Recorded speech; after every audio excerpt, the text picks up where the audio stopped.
Examples. When we have the size of an angle and the size of one of the sides in a right angle triangle, it is possible to calculate the length of a third side. In this triangle PQR, we are asked to calculate the size of the side PR. Our first step will be to identify the reference angle and name each side with reference to the reference angle.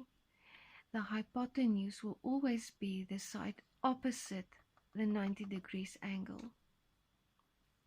The adjacent side will touch the reference angle, and the third side, which is the furthest away from the reference angle, will be the opposite side. So we are given the hypotenuse and we are asked the opposite side. And opposite over hypotenuse is sine. We can write down O over H is equal to sine 57 degrees. We can multiply on both sides by H. This leaves on the left-hand side, O is equal to, and the length of H is 9,2 sine 57. We use our calculator to find the final answer, 7,72. In our second example, triangle KLM, we are asked to calculate the length of the side KL. Again, we will first identify the reference angle and name the sides. The side the furthest away from the 90 degree angle is the hypotenuse. The side which borders on the reference angle is the adjacent, and the opposite side is always the side which is the furthest away from the reference angle. Since we are given the hypotenuse and we are asked the adjacent side, we will use the cos ratio.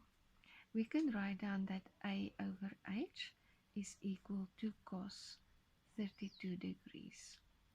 Multiply on both sides by H. That means that on the left hand side the A remains, and we can substitute the value for H, which is 5,3 cos 32, and then use our calculator to find the correct answer, 4,49. In our third example, the reference angle 65, and we are asked to calculate the side XZ. We will name each side according to the reference angle. The hypotenuse is opposite the 90 degrees angle. The adjacent side borders on the reference angle, and the opposite side is the furthest away from the reference angle. Since we are asked to calculate the opposite side and we are given the adjacent, we will use the tan ratio. So we can write down O over H is equal to tan 65. We can multiply on both sides by A. On the left hand side, the O remains. We substitute the value for A, 13,5 tan 65, and use the calculator to find the correct answer, 28,95.